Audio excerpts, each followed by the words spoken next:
Metong yan kabalenta mong i-Dr. Arturo Daag, Associate Scientist ng Department of Science and Technology o DOST, karing may kasaksiking kwento na ning pamagalboroto ning Mount Pinatubo. May gitatlo ng dekada ing milabas, malino pa king kayang memorya ing may nga palyari kanito.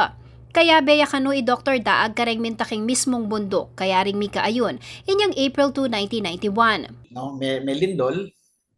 April 2, nag-report yung mga madre sa Sao Batolan na sabi nila merong dyan, malakas ang lindol sa Pinatubo.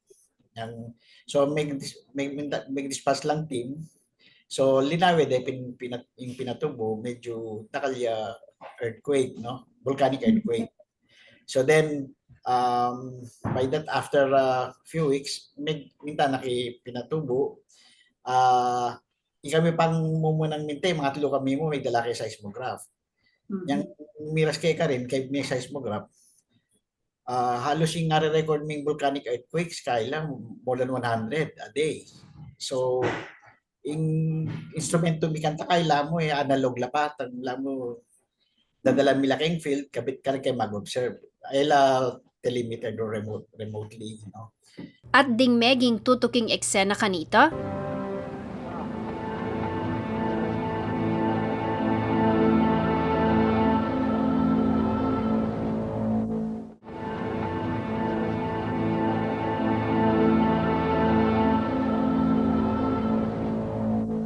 bayo ya paman mamakbong ing Pinatubo may nabiso na lakanureng grupo ng Dr. Daag karing tao ang magbakwit. Mupin masakit kanu ing komunikasyon kanito. June 10, may pa-evacuate na kami, no? Ngayon, siyempre, masakit lang pa-evacuate din tayo. May manakit yung Pinatubo na ti Kapampangan may balo no ka rin niya, uling series of volcano, kailan rin mountains la rin kay nakala bundok Kenya ay may akit talaga. Although may pa-evacuate kami, alos din mong sinunod ding kilo na ng Clark Air Base. June 12, may initial eruption.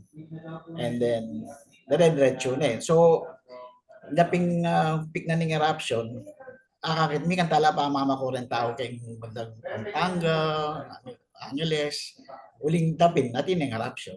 Although, late action ng gewara rin kay ng tao or ng LG siguro. Pauli ning lahara pepalwal ning bulkang Pinatubo, miras la kano kay maygit 8 dalan ding mete, at milyong residente iba't kim Pampanga, Tarlac, Kampong Zambales, ding mga palako karing karelang tuknangan. At 33 banwa na imilabas, bistaman manahimik yang yeni ing Mount Pinatubo, kaya beya pamurin kano ini karing ausandang active volcano. Pero nakalupa kanita, mas saugli na kanuing monitoring yeni, pauli da ring bayong gamit. Kay seismograph niya, at ilungan kay Pinatubo, pero akakait nila rin data na kani Manila. So, makapag-predict kami based on the records. Ang pinakala naman ding technology, like for example, gagamit ng satellite para ma-monitor may gas. Ang monitor may nung gagalo yung bundok.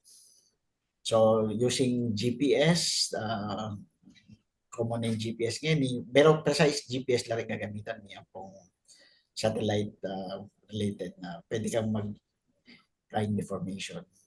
So, darakaling technology. Ginawa yan namang hazard mapping Philippine Institute of Volcanology and Seismology of PHIVOLCS. A regular da kanong update. Yapin nga ni Reni ring gagamitan da ring local government units sa timong guide karing karelang disaster management plan. Dagdag ng daag, maragulya naman kanu papiling teknolohiya ngeni, uling mas mabilis na ing pamagpasang impormasyon, kalupa dati. Since in data time ngayon, real time na, sabihin na as it occurs, may data. So with that, yun yung base namin for yung sa mga alert level.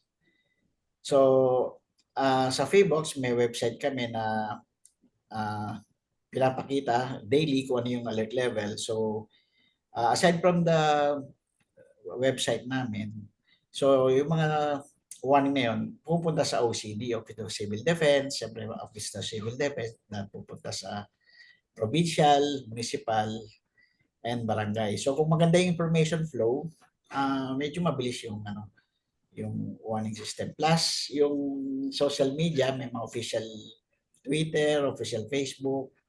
So, up to date yung mga data. Kaugnay na nini pepasyas na ning FIVOG singulagada ning papalwala advisory ning ahensya. Dapat lakanong pakaintindihan deni uling ding impormasyon na reni ilang makapagsalbang biyaking panahon ning kalamidad. Agpangkang daag, 500 to 1,000 years bayo ya mag-erap pa si bayo ing Mount Pinatubo. Atin yamang negatibong meging epekto ini karing Kapampangan at karing taga Central Luzon, dapat mas mabiyasa ta na kanu king bisasabiang pamagsadya. Uling intutu, agyuda mang mamya predictions base ka ring available na instrumentos, ing puwersa ng kalikasan e muatasa nung kapilan niya datang. Ako yung kaya kayong talasuyo Jennifer Salenga ating pusong makabalen.